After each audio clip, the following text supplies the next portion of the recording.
Hey, welcome back. We're wrapping up our three-part series on the three pillars that we explore in Metanoia Catholic. We're talking about unique battle today. Gear up for battle. Are you feeling powerless in your life? Do you feel like reactive and defensive and stuck? Like there's certain things that you just continue to do again and again and again. And numbing yourself? Are you just kind of sleeping your life away or some?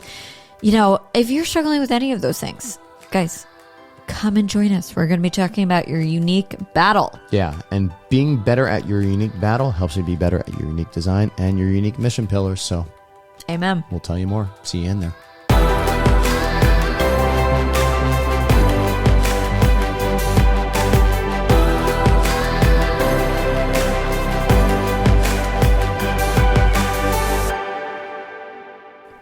Welcome back. Hey, ready to get your battle on? Battle. Okay. Hey, we've been on that. We've been exploring the three. Oh man, I've got a cough drop in my mouth, so I'm just thucker over here, like Sylvester. We've been exploring our three pillars. Hey, remember when we saw that musical on? It was like the Bronx Tale musical. It was a Bronx Tale, and he had one of those. I felt bad lists. for those people in the front row. Yeah. There's a lot of saliva flying about there. It was like the main character. He's like, we're like, okay. It's a little slobbery here. Anyways, okay. So we're talking about unique battle pillar here. We got our three pillars that we explore in the Academy. The one is unique design, unique mission. We've done podcasts on those. You can go back and listen, but today the focus is on unique battle. Yeah. All right. Aaron, what's the why? Give us the why behind exploring unique battle. Yeah. Well, I think a lot of people want to stop feeling powerless. Powerless because they feel like they're at the effect of the world, at their circumstances, at the effect of their own emotions, their own limiting belief systems, other people. They just want to stop feeling powerless. Yeah. And I think when you feel powerless, that leads you to acting triggered, which is certainly a big thing today. Yeah. It's kind of a cool thing to be so triggered and to be so victimized, right? So it kind of leads us to this victimization that a lot of times, I'm not saying it's invalid, but a lot of times we're incurring more victimizations on ourselves by staying within it. But also it leads us to being defensive, reactive, angry in a lot of different ways. So it could go like inward or it could go outward. We could react in aggressive ways. Yeah, the victim never stays a victim, right? They eventually take responsibility and become the hero, or they don't and they become the villain, even if the only person they villainize is themselves. Correct. Yeah, I think also people want to stop numbing themselves from their lives. They want to stop, and we numb ourselves from fear, usually, fear, powerlessness, shame. And so we want to kind of move out of that, understanding our unique battle, understanding this battle that's really happening within our mind. This was St. Joan of Arc said, all battles are first won and lost in the mind. And she was not lying. So this is kind of, but where we come into those numbing places, right? Where we Netflix our lives away, or we drink our lives away, or we eat our lives away, or online shop our lives away. We're really trying to escape something. And then we fall into these addictions, really. But it all is coming from trying to escape something. And we're trying to escape it because we're scared. And we feel powerless in those places. Right. And we feel powerless as well. But also, I think a lot of people are like so sick of continuing to go in and confess the same sins over and over and over again. And really feel powerless also because they don't know the why. Like, what is at the root of that sin? Yeah. People don't necessarily go deep enough. Yes. Like, I'm just so sick of doing this over and over again, but I don't know what's at the root of it. And what's that quote by St. Mark the Ascetic? Yeah, when you sin, blame your thought, not your action. For had your body not run ahead, or had your mind not run ahead, your body would not have followed. Yes. Boom. So I really think, okay, so these are some areas that we hear all the time in coaching, and like just this kind of falling into this addiction or numbing agents, and then also feeling powerless and reacting, and also confessing the same sins over and over again and not being able to change our patterns. And I think people who you guys might still be asking, okay, but why else? Like what is understanding your unique battle what are like maybe the results that people want in this area. So I think I already talked about this. People want to stop feeling so powerless. They want to also stop feeling powerless to their own emotions too. Yeah. They want to stop reacting. They want to connect on a more intimate level with God and others. Yeah. And when you remove these numbing agents and these reactive activities, these actions that people have, that opens you up for deeper connection. But, when you're afraid and feeling powerless and shame, you can't really do that. They want to stop, I already said this, stop confessing the same sins over and over again. They want to stop feeling so victimized to their own wounded past. Yeah. Right? Not to invalidate the wounds that may have really happened to you, but stop feeling victimized, continuing to be victimized by these wounds. Yep. Yeah. They want to be kinder to themselves without becoming overindulgent, without actually living into those numbing agents. They want to stop being a spectator in their own life. They want to actually get in the game. Yeah. Yeah. They want to be brave. They want to know the rules of the battle. What's mine to own and what is not mine to own. What is mine to renounce or confess. What battles do I need to engage on the spiritual level? What battles do I need to engage on a human level? Yes. Yeah, exactly. And really what is my authority in each, right? Exactly. Yeah. They want to know how to effectively engage the battle while avoiding the threat of unnecessary retaliation. Yeah. Okay. And then they want to know how to discern the enemy's voice from God's voice and who to say no to. Yeah, that's the big thing. Okay, so if that all resonates with you guys, that's what we're diving into with the unique battle. And the unique battle is a really important pillar, right? At first, we looked at unique design and unique mission.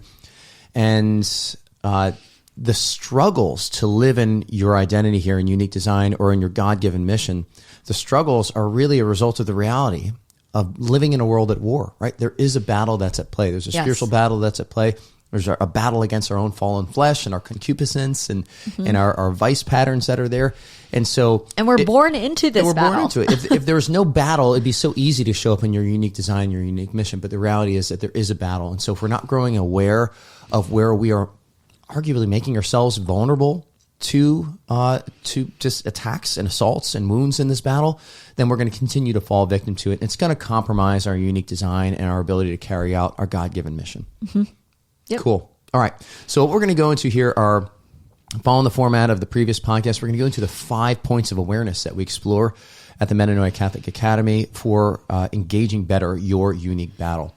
From there, we're going to get in some practical ways that you can start to explore insights or draw some insights into these 5 points of awareness for your battle. And we're going to move into okay, once you get those insights, what can you actually do with your life? How does it change the way that you act and you show up, right? And then finally, we'll get into what are some of the fruits that you can expect to see that are indicating that you're actually growing in your own discernment and engagement of your unique battle. Yeah. Ready to go? Yeah. Okay. All right. So let's get into these 5 points here. And what I think is a common thread that holds these 5 points together is the one word. They're lies. All right. They're lies. Each one of these 5 points we're trying to find are lies that are inside, but also, and you're already waving me off here, lies that are having a different kind of impact on our life. Go ahead, Erin. Yeah. I mean, another way to say it, I'm not waving you off, but another way to say it is they're gaps or blind spots. So we've already done a podcast on this, but what are those gaps in your armor? What are those ways in that can kind of give the enemy more of a foothold in our lives? Yep. And the reason why we're highlighting these is because these are often the ones that we don't know are gaps, right? And these are actually within our custody. Yes. Or they should be, right? That we should be taking them into our custody. We can do something about these. Right. We can actually shore up these gaps. And so when I think of the scripture, resist the enemy and he will flee from you, part of a good resistance is making sure that your walls are sturdy and there's no cracks that are there. And so when we're exploring these 5 points of awareness, think of it as exploring what are the gaps that are in your wall, protecting yourself, helping you resist the enemy. What are the places that you've left yourself vulnerable? What are the ways that you're perhaps even compatible or you're co-authoring your life story with the enemy? We always get to choose an author or a co-author, right? where are we kind of subconsciously or inadvertently or unintentionally just handing ourselves over to the authority of the enemy and co-authoring with him? Yeah. So here they are. Cool. Let's do it, babe. Number one, the first one, and the reason why we did them in this order was for a specific purpose. Cool. Are false beliefs. You're talking about this. Lies. They're beliefs. Beliefs. First of all, I want to say this to everyone. You own your beliefs. If you believe something, you have consented to it and you are continuing to believe it with your will. And I'm not saying that to make people feel bad. I'm saying that to empower you. Yes. Because this is the best news. It's kind of crappy news because you're like, oh, I've been doing this for a long time. But also, it's kind of awesome news because you're also like, wait, that means I can believe something else. That means that there are other options and it doesn't have to be this forever and always. But these are the areas where we are in psychological. So these false beliefs, these lies, even if it is 90%, 99.9% true, and that 0.1 or what is it? 1.1%. Yeah, that small percentage. That very small percentage, it's not true. We are coming into this psychological compatibility with the enemy. And when we say the enemy, it could be, the fallen angels. It could also be the world and our flesh, right? So we're coming into this psychological compatibility with one of those three enemies. Yeah. And another way of putting that is you're putting yourself under the authority of that author, right? Yes. And so you start to co-author with something that is not necessarily of God. Of the good spirit, as St. Ignatius would put it. Something that I think is important here is that these false beliefs, I love how they are integrated with the way that we live our unique design and our unique mission pillars. Because think about it, the enemy wants to co-author your life story. He wants to co-author your mission with you. And so what he wants to do is sow lies that are going to cause you to bury your talents or not use those talents or not even acknowledge those gifts and that unique design that you have. Or he's going to assault in those places where you're showing up in your mission. That's where you can have your greatest impact. And that's where you can have your greatest intimacy and relationship with the Lord. And so a lot of these lies, these false beliefs, I love learning these things because, my military mindset wants to flip the map around and say, okay, what is the enemy in the way that he's assaulting? What is he starting to reveal about perhaps what your mission is from God that he's trying to undermine? Or hide you from, distract you from. Yeah, or what are the gifts that are really important that you could be bringing to the table that you're just not right now? Yeah. So I know if you're brand new to us, welcome. But if you are not brand new to us and you know this, we're just going to kind of brief you guys on something that we've always held true here, and that mindset is key. What you are thinking is key because your thoughts lead to your emotions, which lead to your actions, and our actions sometimes are sinful, right? And so finding that root of that sin, like we were saying, that was like a thing that people kind of are frustrated with. They keep confessing the same sin over and over and over again because they don't know what the root is. The root at the core of it, guys, are your thoughts, your beliefs. It's a belief. Yep. So I think that is really good news. Yeah, it's good news. And if you're saying this sounds like an oversimplification, in some ways it is. Like there's truth in this. And I don't want to oversimplify to the point where it's just like, okay, it's just as simple as thinking a new thought. No, like we've taken long times to nurture these neural pathways and so they're very strong. And we have we've built a whole belief system around some of these lies. And so it takes some time. Guys, you're not meant to go this on your own, right? Sometimes a coach can help. Sometimes you need to have more of a therapeutic relationship as you're going through this, and it's more of a clinical model that's going to help. But we're not meant to go through this journey on our own. That's for sure. Okay. Yep. Next point of awareness that we got here. Number 2. These are triggers that you need to temper, and really, when we say triggers, they're emotional responses, reactivity. To things outside of us, and this tendency to abdicate that ownership of them. Yeah. Okay. So like almost what I was discussing earlier, it was almost like this lack of owning your own emotions. So what are your options from that? Will you react? You blame, you hide. Like there's a lot of different reactions. You justify. I mean, that's the big thing that I see here. A lot of us, when we feel triggered by something and we feel just emotionally charged, whatever it was that caused it, we feel very justified in the moment in that response, right? But But again, we got to look at the fruits. Okay. Yeah. So again, this is where those triggers, I love how you say it, Aaron, triggers are trailheads. They're opportunities that the Lord is allowing those conditions to kind of say, okay, there's something here that I want to deal with, right? There's something here I want to heal. You're in bondage. There's a wound here. There's something I want to get. Bring it to me. I want you to bring it to me, rather than just shaming ourselves and hiding it and things like that. So love being able to write this thing down on our battle card. Yeah, and I think the other side of this, or the solution to at least the false beliefs, okay, if we take a step back, the solution to that is custody of the mind. The solution to this also is custody of the mind, as well as custody, I guess, of your emotions, you could say. Like, just, there is such empowerment and freedom in saying, I'm going to own that. It's like, I get it. You're in it right now. Like, even if I were to coach you, I get it. You're in it right now and you're feeling that hard, right? And there's such freedom in saying, I'm going to own this. This is mine to own. I'm not necessarily claiming it. I don't want to keep it forever, but like, I do have to own it in order to let go of it. Yes. Like, there has to be some ownership with that, Yep. with your own emotions. Okay, next one. Number 3. Where have you been wounded? Wounds are points of assault from our lives, our stories. They could be intentional assault or unintentional assault. Yeah. But they're areas where we have been wounded and our identity is wounded. Like, there's just elements of there's harm. There's harm. There's something that's painful that has happened. Okay. And it doesn't always have to be PTSD inducing traumatic events, right? We all experience trauma on some level. It doesn't mean that the trauma that you experience can only be addressed in a formal clinical relationship.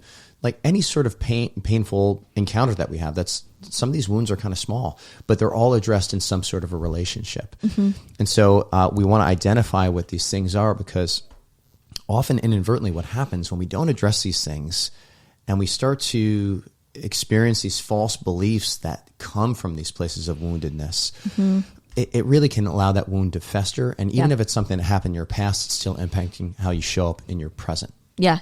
It keeps you from revealing that wound to the Lord, who is the only one who can heal it, when you stay in those false belief systems. Yeah. So it almost, I'm doing air quotes, it acts like a protective barrier, but if anything, it's just kind of like throwing a bandage on an already infected wound, you know? Yep. And it's just festering it. So at the core of that is, this traumatic or this harmful event. I think it's okay to call it a traumatic event. Yeah, traumatic event. So like, you experience this trauma of some sort, right?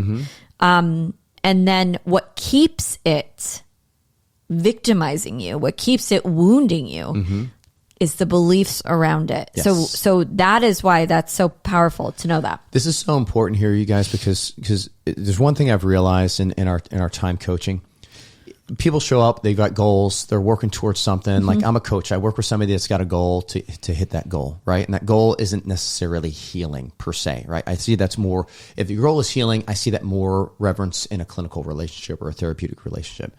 But as we're growing, a lot of the time we identify the reason why they haven't achieved that goal that they're seeking is because there's some sort of bondage that is coming from these belief systems, that are stemming from these moments in their past where they were wounded, right? And we want to just be able to hold space for that and understand a little bit what it is that's going on here, and what are the stories we're telling ourselves today based on something that's happened in the past. Because until we deal with those things, it's going to be hard to proceed, move forward, and arrive at this goal that you want. And we say it all the time here, you guys. The goal is not the goal. The goal of the goal is to be drawn into a deeper relationship with our Lord. Yep. So then we move on to vows. Number 4, vows. Vows that we made. So based off of those wounds and then that belief system. And if you guys are familiar with Bob Schuchts, this is drawing heavily here. Yeah, I love his stuff on this, the anatomy of a wound. But this is really, the vows are additional thoughts. We could call them protective thoughts, that kind of cover that wound and that belief system. They encapsulate it, and basically they say, don't go here. Like, nope, no thank you. Yeah, I think of a situation where, say, you raise your hand, you ask a question in class, and everybody laughs at you, right? That moment could be a wound, right? And then the vow that comes from that is this, I'm never going to engage in class again, right? That whole belief now that seems self-protective. I don't want to be hurt again. I don't want people to laugh at me again. That was humiliating. I was ashamed. I don't want to experience that again. Therefore, this is the vow that I'm making. And it's done with the best of intentions, but it's going to have some poor fruits, some rotten fruits that are going to show forth from it. Yep. Yeah, and that's a way that the enemy kind of additionally holds us captive. And just from that belief, that I guess that belief about those beliefs, about that vow, is just like, this will protect me. That's the belief. Yeah. That almost needs to be renounced in that way, where you have to be like, no, what if I'm wrong about that being protective? What if that's actually holding me bondage? So yeah, I see this in parts work showing up as those protector parts, right? Yes. These vows often manifest themselves in these protector parts. Okay. What's number 5 for us, Erin?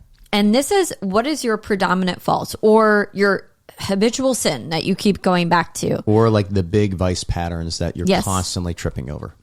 Yeah, and obviously we kind of all know, like, this is a way in for the enemy. Sin is the way in. And we left this to the final point of awareness, because this is the one I think that's most obvious to us, but there's a whole trajectory that leads us to this predominant fault, and it starts with belief patterns, and then it goes into these emotions. It draws from wounds and vows, and then it's like, I guess, demonstrated through our predominant fault, I guess you could say. I think there's a benefit to being able to name the predominant fault or the predominant vice, because there's a lot of, once you name it, there's actually a lot of material out there and resources out there that can help you to understand that vice a little bit more. I see it as almost like everything that we've mentioned here. I see it as like an intel report that we're gathering all this information on the enemy, right? When you start to gather all this intel, you start to name things, it's going to change the way that you build your strategies to counter these things. And so just by having predominant fault, I think that's huge. I was talking to Jean-Marie Ganeschalt over on Liber Christo, the team over there, and she said that Father Ripperger is very strong in this area of predominant fault and growing awareness here, first and foremost, because and even I think of other programs that are out there that have kind of putting a plan of life together, and one of the things is identifying your predominant fault, right? Why? Because working on that predominant fault is arguably where you're going to have the greatest gains in your life. Okay. Yes, and it's the area where the Lord wants to give you the most grace. Yes, and liberation. So, yeah. I've been working on this myself. I created a battle log, I guess you could say. And it's been really helpful. I'm telling you, though, it took me a while to get to that place to like want to work on my predominant faults. Yes. But, all right. Okay. So how do we engage? Those are the 5 points that we've got. Again, we've got the, I'm going to refer to my notes here. We've got the false beliefs. Next, we have the triggers. Next, we have areas of woundedness. Next, we have vows. And finally, we have our predominant faults. Okay. So now we're just going to shift a little bit here to just talk. What are some ways that we can explore this? So, we're going to be giving a little bit of context of what's going on in our Academy as well. And if you haven't heard the news, the Academy app is launched. You can join that for free. Go to the App Store, Google Play, or your iTunes. What's it called? Apple. Yeah. Apple Store. You can download the Metanoia Catholic app. You can get our basic level there for free. And there's some great stuff that we give there, some assessments, even that'll help you to start exploring these 5 points of awareness of your own unique battle, even a little mini course there. But with that in mind, I think one of the very practical ways that you can start to explore this is just doing an emotional check-in. Like just checking in. An emotional recon? It's an emotional recon. I think of just like taking a moment to just really drop into your body, guys. Like these lies, and the truth has a way of making itself visible in and through our bodies. This is theology of the body 101. The body makes visible what is invisible, the spiritual and the divine. And so these lies will make themselves visible. The truth will make itself visible. the lies make themselves visible in just this unrest. And a lot of it, I'd say that's the big thing, a lack of peace, the opposite of the fruits of the Spirit. So where is that coming out? What situations is that coming? Just growing aware of those things, and even just dropping into your body right now and just like, how do I feel right in this moment? What's going on? I think the triggers or trailheads is really helpful. It's a helpful way to start. I mean, we could start with predominant fault, and I do have a system to start there. But I think the simplest way is just to be like, when was the last time I was triggered? Some people like the word activated. I like the word triggered. I'm not like a fan of the actual idea of being triggered, but I like the word because everybody understands what it is, right? So just react. Right. When was the last time I reacted? And maybe that's what you do is like, when was the last time I reacted? What was I thinking?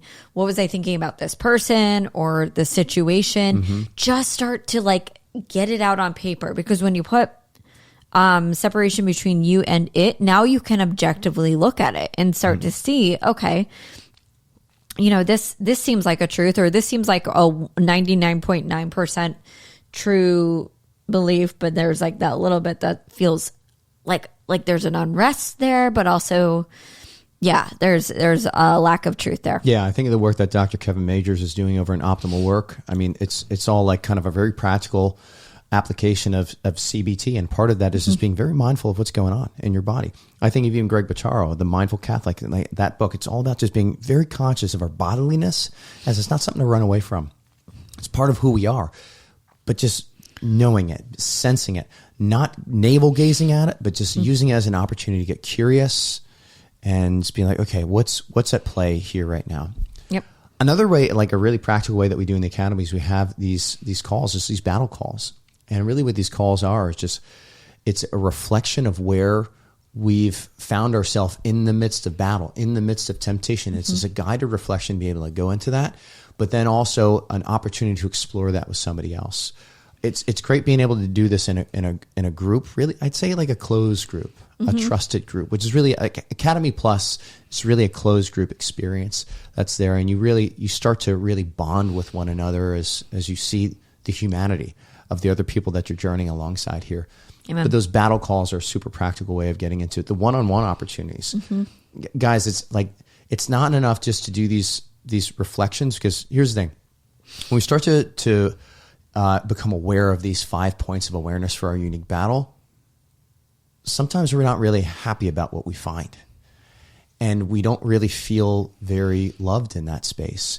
So being able to explore this in relationship with somebody that's going to extend mercy to you, that's going to affirm you, that's going to help you to normalize this information as it's coming up, that's going to continue to motivate you and keep you on track, and like keep you from going inward on yourself as you explore these things.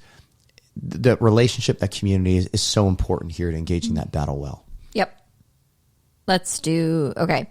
I also think fasting, like prayer and fasting, brings it up. Like how we were talking about how we have these like numbing agents too. The minute you start fasting, man, if you don't have an emotional recon or a trigger recon to do right now, you will. So there you go. Yeah. So just even that, like those are just practical ways to see, okay, where do I find myself emotionally reacting there? Triggers or trailheads, that's an opportunity to explore, and even being able to name the situation where that emotional reactivity is happening. Yes. Or even as you're pursuing a goal, maybe there's a goal and suddenly now you find yourself, I know I said I was going to do this for this block of time, but I'm going to go to the pantry and I'm going to check this out, or suddenly I'm just going to do the dishes that are in the sink. Okay. What's coming up? Why the avoidance from doing the thing that you want to do? Yeah. Great. All right. What can we do with our battle card? Once we create this battle card, Matt, what can we do with it? Like, what is the point of it? Okay, well, I can tell you one of the things in my own life that has been a fruit, because I've been able to pull these points of awareness out. I have much richer sacramental confessions than I did before. Amen. And one of the reasons I can say that is because I'm no longer just like sharing the actions, my sinful actions, but I'm sharing my sinful thoughts. And when I share those things, I confess those things, there's really grace, the sacramental grace that's coming, that's healing those areas perhaps where I was operating from a lie, right? That sacramental grace can transform in ways that like we're not even aware of it, but it's just it's beautiful, right? And so I also find myself having richer examinations of conscience at the end of the day. So if you're in the habit of doing a nightly examine, I say this is a must here, folks, to have some sort of examination period in your day. And that's not just me. It's St. Francis of Sales. That is also St. Ignatius saying this as well. That examination period is an opportunity to get really curious as to not just what you did that you didn't feel good about, and an opportunity to beat yourself up, but rather hold the space for yourself, have a little compassion, and get curious. What's going on, Lord? What is it that you want to heal? Where are you? What door are you knocking on in my heart right now that's closed to you? Yeah, I mean, I think what can you do with it with your battle card? I think you can start to create a strategy for habit change. Yeah, too. and when we're talking battle card, you guys, like the battle card is a tool that we use in Academy Plus to gather all of your insights on these 5 points of awareness. So like literally think of it as a one-pager where you have all your little points of awareness filled out. Yep. But habit change, right? Habit change. So maybe you're finding like, oh, I'm overweight because I have been giving into this predominant fault of gluttony or so on. But in understanding where habits come from and where we are developing habits, which is our mind, then we can start to kind of, assault it from that same root. Yeah. I mean, with truth. Yes. With truth. So I think what you can do with your battle card is you can look at it and you can say, okay, what habits do I need to change? And then here's how, like, I can actually start to create a strategy for how to change my habits. Also, I think you grow in emotional maturity. Like, you can actually have more mature relationships from looking at your battle card and from even growing in your battle card. Yeah, you're not constantly activated, you guys. Yes. Because like you start to really recognize when you are activated, and then you immediately start to apply some of the techniques that we teach you to kind of grow curious, right? And understand what's going on here, take those thoughts captive that are at the root of it, and then start to will yourself going forward in new ways. Yep. Yeah. I think even my battle card has helped me to be a hard target for temptation. Now, everybody What do you mean by hard target? Because that's military so language. military. So like a hard target is like is somebody that's hard to target, right? I think of a sniper. If you're just sitting there kind of like, bump on the log, a sniper can sit there all day and take like a well-aimed shot at you, right? But if you're constantly warbling and you're moving around here and you're making yourself a hard target to the enemy.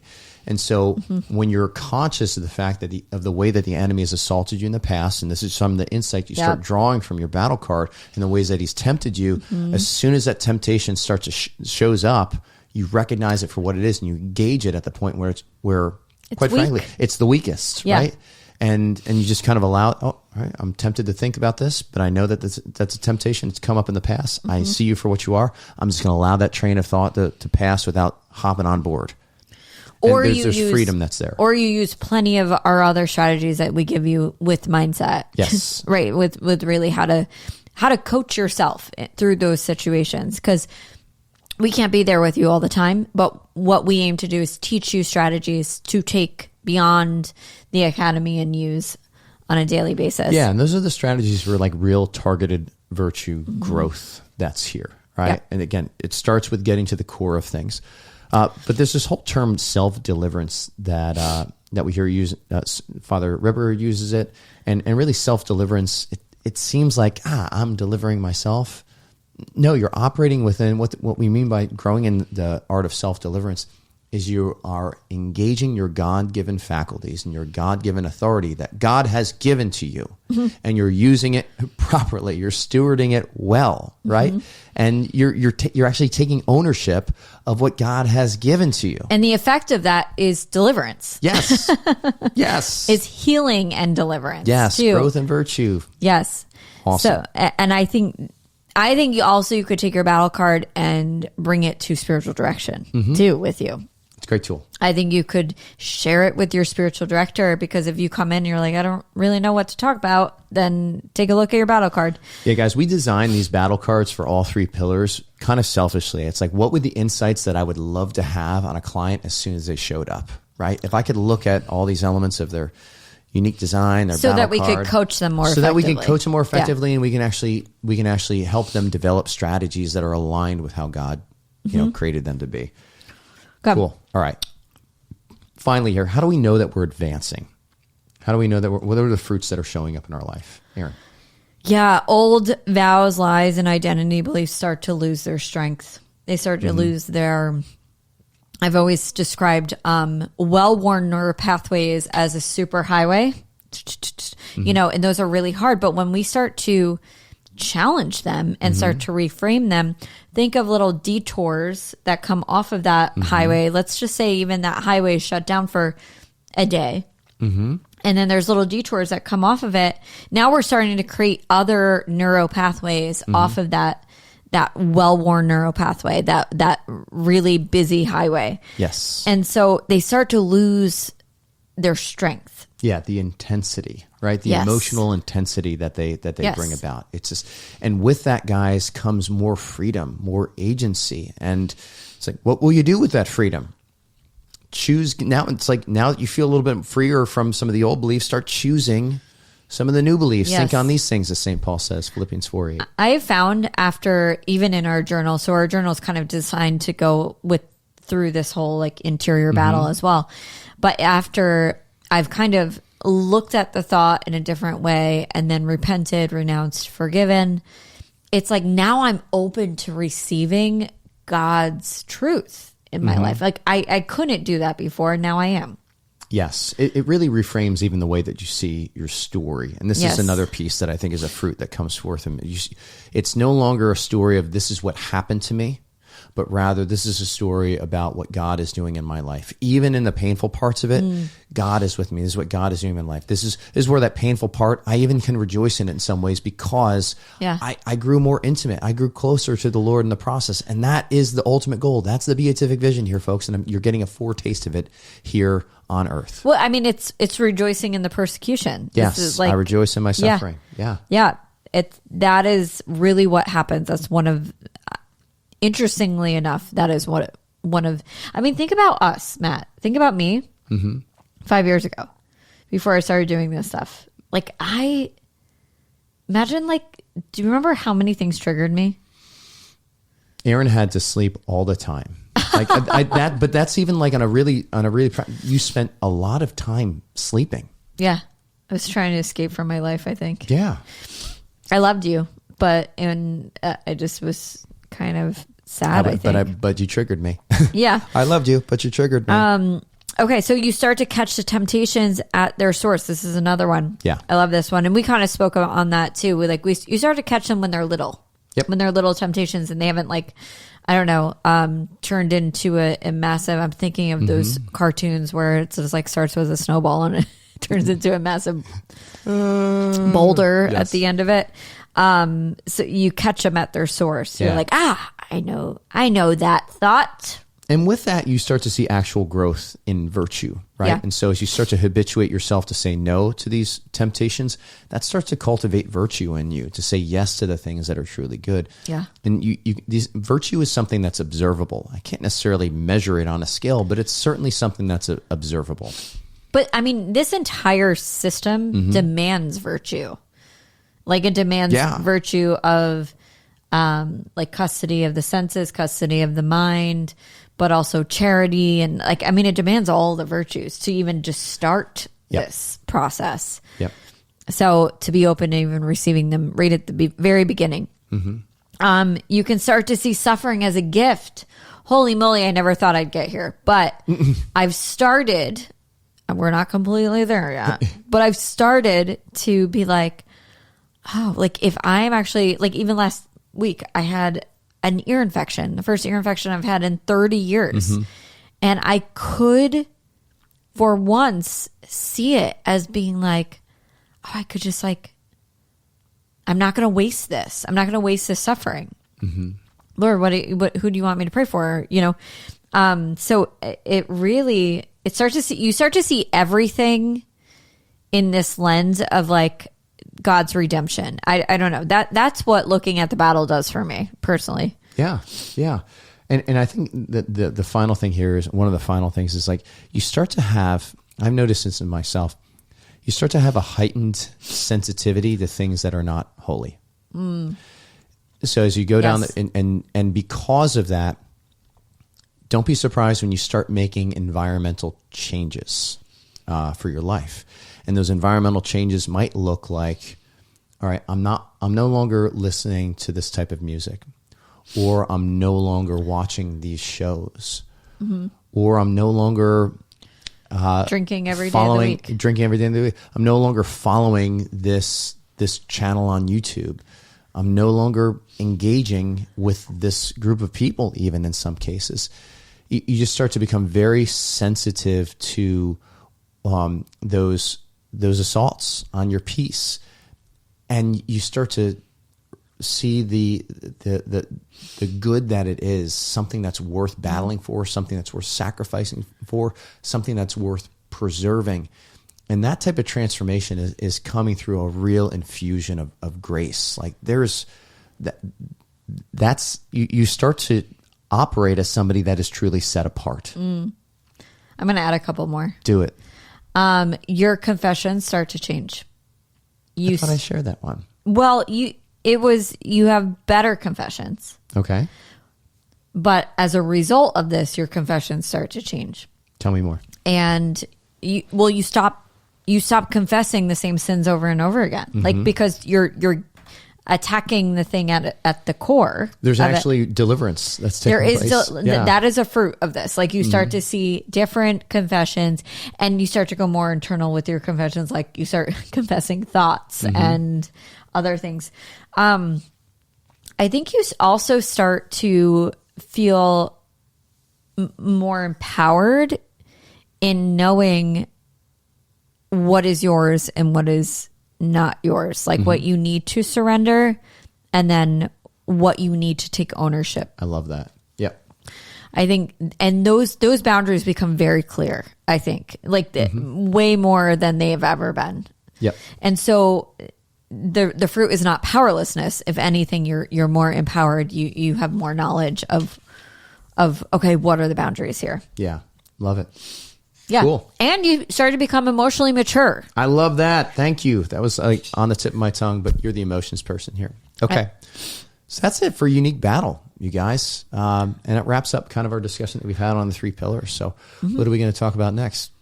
We don't know. We don't know. We'll you know see. what actually I want to try? I'm going to actually consult and see what our people gave us some really good ideas for podcasts. I actually really want to coach you, and I want you to coach me. Oh, boy. On these podcasts, because we had this discussion with some people, other people who are in the helps industry, and I just started thinking, I'm like, you know what? I don't know if people know what coaching looks like.